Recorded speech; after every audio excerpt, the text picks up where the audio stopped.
Kenapa saat tidak makan badan kita terasa lemas? Makanan diperlukan tubuh sebagai sumber tenaga, pertumbuhan, pengganti sel-sel yang rusak, dan pengatur proses di dalam tubuh.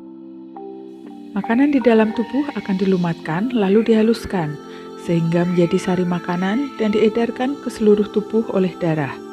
Sedangkan sisa makanan yang tidak dapat tercerna akan dibuang oleh tubuh.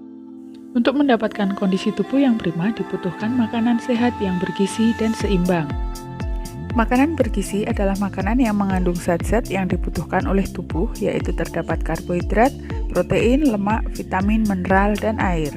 Zat gizi pun dibedakan menjadi dua, zat gizi makro atau makronutrien dan zat gizi mikro atau mikronutrien.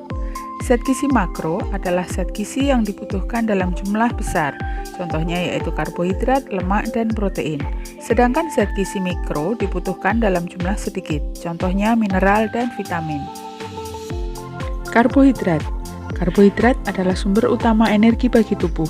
Setiap gram karbohidrat mengandung energi 4,1 kalori. Fungsi karbohidrat antara lain sebagai sumber energi utama, mengatur metabolisme tubuh, menjaga keseimbangan asam basa, bahan pembentuk sel dan jaringan. Contoh bahan makanan yang mengandung karbohidrat antara lain gandum, beras, jagung, kentang, dan buah-buahan manis. Protein. Protein berguna sebagai zat pembangun tubuh. Saat dalam masa pertumbuhan, dari anak sampai remaja, protein memegang peranan yang sangat penting. Namun, saat dewasa, peran protein lebih besar untuk mengganti sel-sel yang rusak, karena proses pertumbuhan sudah terhenti. Setiap gram protein mengandung energi 4,1 kalori. Fungsi protein antara lain pembangun dan pembentuk dasar sel-sel tubuh, memperbaiki sel-sel tubuh yang rusak, pembentuk senyawa lain seperti antibodi, enzim, hormon, dan kromosom, menjaga keseimbangan asam dan basa, serta sebagai larutan penyangga tubuh yang efektif. Contoh bahan makanan yang mengandung protein antara lain daging, telur, susu, keju, dan protein nabati yang terdapat pada biji-bijian dan kacang-kacangan. Lemak. Lemak berfungsi sebagai sumber energi, larut vitamin A, D, E, K, dan zat lainnya, pembangun bagian tubuh tertentu, pelindung dan bantalan organ dalam, pengatur suhu tubuh, membawa zat-zat makanan esensial, dan penyusun membran sel.